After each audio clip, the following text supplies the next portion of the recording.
ಿಸ್ಕೊಳ್ತಾ ಇರತಕ್ಕಂತಹ ಪಾಕಿಸ್ತಾನ ಈಗಾಗಲೇ 26 ಪಹಲ್ಗಾಮ್ನಲ್ಲಿ ಭಾರತೀಯ 26 ಪ್ರವಾಸಿಗರನ್ನ ಹೊಡೆದುರುಳಿಸಿತ್ತು. ಇದರ ಪ್ರತಿಯಾಗಿ ಪಹಲ್ಗಾಮ್ನಲ್ಲಿ ಭಾರತೀಯ ಸೇನೆ ಪಾಕ್ನ ಒಳಹೊಕ್ಕು ಆ ಎಲ್ಲ ವಾಯುನೆಲೆಗಳನ್ನು ಹೊಡೆದುರುಳಿಸಿತ್ತು. ಹಾಗಾದರೆ ಆ ವಾಯುನೆಲೆಗಳು ಯಾವ್ಯಾವು ಅದರ ಕಂಪ್ಲೀಟ್ ಡೀಟೇಲ್ಸನ್ನು ನೋಡೋದಾದರೆ, ಮೊದಲನೇ ವಾಯುನೆಲೆಯಲ್ಲಿ ಪಾಕಿಸ್ತಾನದ ಪ್ರಮುಖ ವಾಯುನೆಲೆ ಇದು. ಅದರಲ್ಲೂ ಪ್ರಮುಖವಾಗಿ ನೂರ್ ಖಾನ್ ಇದು ಪ್ರಮುಖ ವಾಯುನೆಲೆ. ಪಾಕ್ನ ಪ್ರಧಾನಿ ಹಾಗೂ ಸೇನಾ ಮುಖ್ಯಸ್ಥರು ಸಾರಿಗೆ ನಿರ್ವಹಣೆಯನ್ನು ಇದನ್ನು ಹೊಂದಿರ್ತಾರೆ. ಜೊತೆಗೆ ಏರ್ ಮೊಬಿಲಿಟಿ ಕಮಾಂಡ್ನ ಪ್ರಧಾನ ಕಚೇರಿ ಇದು.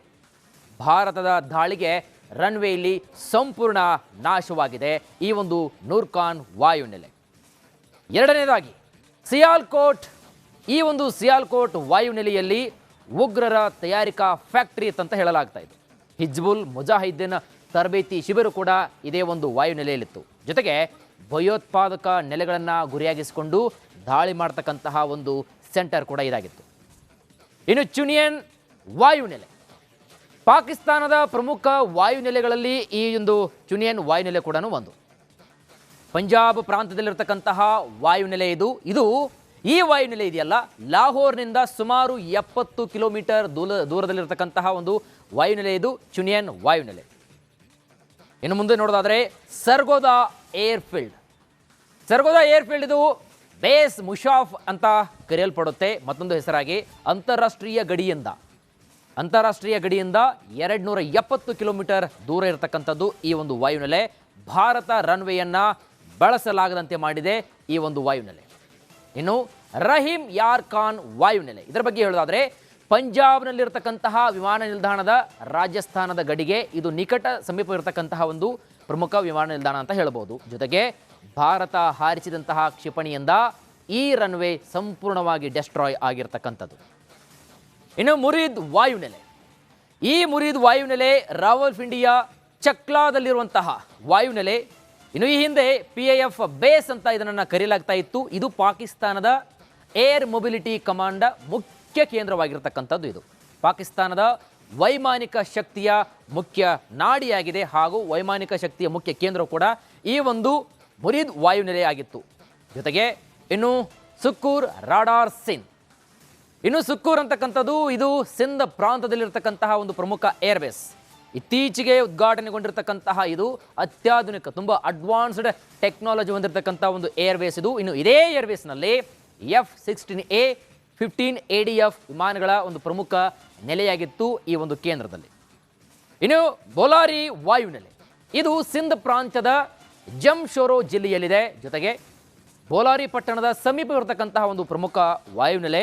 ಅಮೇರಿಕ ತಯಾರು ಮಾಡಿರ್ತಕ್ಕಂಥ ಅಮೇರಿಕ ನಿರ್ಮಿತ F-16 ಮೊನ್ನೆ ತಾವು ನಮ್ಮ ಭಾರತೀಯ ಸೇನೆ ಹೊಡಿತಲ್ಲ, ಅದೇ ಒಂದು F-16ನ ಒಂದು ಪ್ರಮುಖ ಕೇಂದ್ರವಾಗಿತ್ತು. ಜೊತೆಗೆ ಚೀನಾದ JF-17 ಜೆಟ್ಗಳು ಇದೇ ಕೂಡ ವಾಯುನೆಲೆಯ ಪ್ರಮುಖ ಒಂದು ಸ್ಥಳವನ್ನು ಹೊಂದಿದ್ವು. ಇನ್ನು ಜಾಕೋಬಾದ್ ಏರ್ಫೀಲ್ಡ್, ಈ ಒಂದು ಏರ್ಬೇಸ್ ಇದು ಕರಾಚಿಯಿಂದ ಈಶಾನ್ಯ ಭಾಗಕ್ಕೆ ಸುಮಾರು 500 ಕಿಲೋಮೀಟರ್ನಷ್ಟು ದೂರವನ್ನು ಹೊಂದಿದೆ. ಇನ್ನು ಫೈನಲ್ ಆಗಿ ಅರಿಫ್ ವಾಲಾ ವಾಯು ರಕ್ಷಣಾ ರಾಡಾರ್ ಇದು ಕೂಡ ಈಗ ತಾನೇ ನೆಲೆಗೊಳ್ತಾ ಇದೆ. ಸೊ ಹಾಗಾಗಿ ಪಾಕಿಸ್ತಾನ ಏನೇ ಅರ್ಚಾಡಿದ್ರು ಕಿರ್ಚಾಡಿದ್ರು, ಜಗತ್ತಿನ ಒಂದು ಸಾಮಾನ್ಯ ಶೃಂಗಸಭೆಯಲ್ಲೂ ಕೂಡ ಸಾಕಷ್ಟು ಮಾತನಾಡಿದ್ರು, ಭಾರತವನ್ನು ನಾವು ಹಾಗೆ ಹೊಡೆದಿದ್ದೀವಿ ಹೀಗೆ ಹೊಡೆದಿದ್ದೀವಿ ಅಂತ. ಇದೀಗ ಭಾರತೀಯ ಉಪಸೇನಾ ಮುಖ್ಯಸ್ಥರೇ ಎಲ್ಲ ದಾಖಲಾತಿಗಳನ್ನು ಬಿಡುಗಡೆ ಮಾಡಿದ್ದಾರೆ. 5 ಫೈಟರ್ ಜೆಟ್ಗಳು ಹಾಗೂ ಈ ಎಲ್ಲ ಪಾಕಿಸ್ತಾನದ ವಾಯುನೆಲೆಗಳನ್ನು ನಾವು ಸೊಳ್ಳೆ ಹೊಡೆದು ಹಾಕಿದೀವಿ ಅಂತ ಮಾತನಾಡಿದ್ದು ಮತ್ತೊಮ್ಮೆ ಜಾಗತಿಕ ಮಟ್ಟದಲ್ಲಿ ಿಸ್ಕೊಳ್ತಾ ಇರತಕ್ಕಂತಹ ಪಾಕಿಸ್ತಾನ ಈಗಾಗಲೇ 26 ಪಹಲ್ಗಾಮ್ನಲ್ಲಿ ಭಾರತೀಯ 26 ಪ್ರವಾಸಿಗರನ್ನ ಹೊಡೆದುರುಳಿಸಿತ್ತು. ಇದರ ಪ್ರತಿಯಾಗಿ ಪಹಲ್ಗಾಮ್ನಲ್ಲಿ ಭಾರತೀಯ ಸೇನೆ ಪಾಕ್ನ ಒಳಹೊಕ್ಕು ಆ ಎಲ್ಲ ವಾಯುನೆಲೆಗಳನ್ನು ಹೊಡೆದುರುಳಿಸಿತ್ತು. ಹಾಗಾದರೆ ಆ ವಾಯುನೆಲೆಗಳು ಯಾವ್ಯಾವು ಅದರ ಕಂಪ್ಲೀಟ್ ಡೀಟೇಲ್ಸನ್ನು ನೋಡೋದಾದರೆ, ಮೊದಲನೇ ವಾಯುನೆಲೆಯಲ್ಲಿ ಪಾಕಿಸ್ತಾನದ ಪ್ರಮುಖ ವಾಯುನೆಲೆ ಇದು. ಅದರಲ್ಲೂ ಪ್ರಮುಖವಾಗಿ ನೂರ್ ಖಾನ್ ಇದು ಪ್ರಮುಖ ವಾಯುನೆಲೆ. ಪಾಕ್ನ ಪ್ರಧಾನಿ ಹಾಗೂ ಸೇನಾ ಮುಖ್ಯಸ್ಥರು ಸಾರಿಗೆ ನಿರ್ವಹಣೆಯನ್ನು ಇದನ್ನು ಹೊಂದಿರ್ತಾರೆ. ಜೊತೆಗೆ ಏರ್ ಮೊಬಿಲಿಟಿ ಕಮಾಂಡ್ನ ಪ್ರಧಾನ ಕಚೇರಿ ಇದು. ಭಾರತದ ದಾಳಿಗೆ ರನ್ವೇಯಲ್ಲಿ ಸಂಪೂರ್ಣ ನಾಶವಾಗಿದೆ ಈ ಒಂದು ನೂರ್ ಖಾನ್ ವಾಯುನೆಲೆ. ಎರಡನೇದಾಗಿ ಸಿಯಾಲ್ಕೋಟ್. ಈ ಒಂದು ಸಿಯಾಲ್ಕೋಟ್ ವಾಯುನೆಲೆಯಲ್ಲಿ ಉಗ್ರರ ತಯಾರಿಕಾ ಫ್ಯಾಕ್ಟರಿ ಅಂತ ಹೇಳಲಾಗ್ತಾ ಇತ್ತು. ಹಿಜ್ಬುಲ್ ಮುಜಾಹಿದ್ದೀನ್ ತರಬೇತಿ ಶಿಬಿರ ಕೂಡ ಇದೇ ಒಂದು ವಾಯುನೆಲೆಯಲ್ಲಿತ್ತು. ಜೊತೆಗೆ ಭಯೋತ್ಪಾದಕ ನೆಲೆಗಳನ್ನು ಗುರಿಯಾಗಿಸಿಕೊಂಡು ದಾಳಿ ಮಾಡ್ತಕ್ಕಂತಹ ಒಂದು ಸೆಂಟರ್ ಕೂಡ ಇದಾಗಿತ್ತು.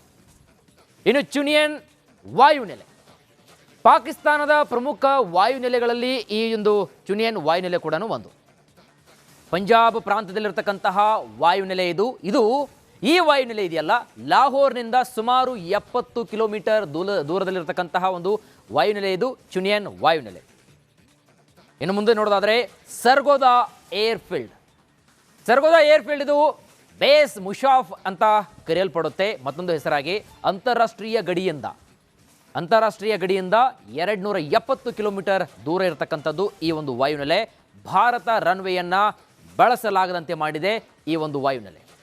ಇನ್ನು ರಹೀಮ್ ಯಾರ್ ಖಾನ್ ವಾಯುನೆಲೆ, ಇದರ ಬಗ್ಗೆ ಹೇಳೋದಾದರೆ ಪಂಜಾಬ್ನಲ್ಲಿರ್ತಕ್ಕಂತಹ ವಿಮಾನ ನಿಲ್ದಾಣದ ರಾಜಸ್ಥಾನದ ಗಡಿಗೆ ಇದು ನಿಕಟ ಸಮೀಪ ಇರತಕ್ಕಂತಹ ಒಂದು ಪ್ರಮುಖ ವಿಮಾನ ನಿಲ್ದಾಣ ಅಂತ ಹೇಳ್ಬೋದು. ಜೊತೆಗೆ ಭಾರತ ಹಾರಿಸಿದಂತಹ ಕ್ಷಿಪಣಿಯಿಂದ ಈ ರನ್ವೇ ಸಂಪೂರ್ಣವಾಗಿ ಡೆಸ್ಟ್ರಾಯ್ ಆಗಿರ್ತಕ್ಕಂಥದ್ದು.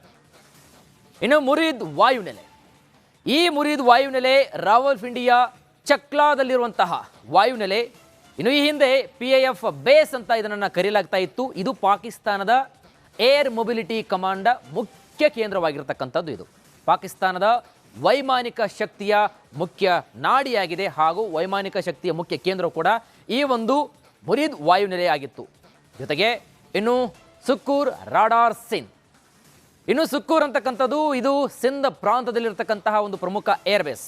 ಇತ್ತೀಚೆಗೆ ಉದ್ಘಾಟನೆಗೊಂಡಿರ್ತಕ್ಕಂತಹ ಇದು ಅತ್ಯಾಧುನಿಕ, ತುಂಬ ಅಡ್ವಾನ್ಸ್ಡ್ ಟೆಕ್ನಾಲಜಿ ಹೊಂದಿರತಕ್ಕಂಥ ಒಂದು ಏರ್ಬೇಸ್ ಇದು. ಇನ್ನು ಇದೇ ಏರ್ಬೇಸ್ನಲ್ಲಿ F-16A 15 ADF ವಿಮಾನಗಳ ಒಂದು ಪ್ರಮುಖ ನೆಲೆಯಾಗಿತ್ತು ಈ ಒಂದು ಕೇಂದ್ರದಲ್ಲಿ.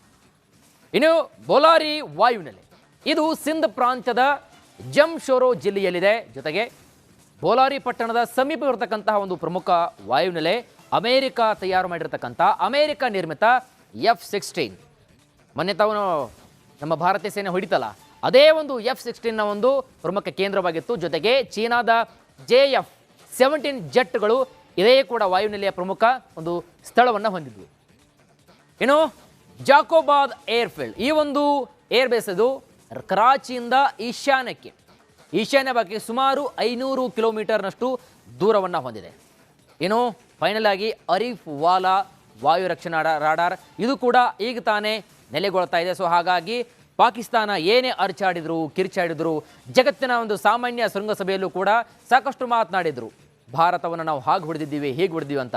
ಇದೀಗ ಭಾರತೀಯ ಉಪಸೇನಾ ಮುಖ್ಯಸ್ಥರೇ ಎಲ್ಲ ದಾಖಲಾತಿಗಳನ್ನು ಬಿಡುಗಡೆ ಮಾಡಿದ್ದಾರೆ. 5 ಫೈಟರ್ ಜೆಟ್ಗಳು ಹಾಗೂ ಈ ಎಲ್ಲ ಪಾಕಿಸ್ತಾನದ ವಾಯುನೆಲೆಗಳನ್ನು ನಾವು ಸೊಳ್ಳೆ ಹೊಡೆದಾಗೆ ಹೊಡೆದು ಹಾಕಿದೀವಿ ಅಂತ ಮಾತನಾಡಿದ್ದು ಮತ್ತೊಮ್ಮೆ ಜಾಗತಿಕ ಮಟ್ಟದಲ್ಲಿ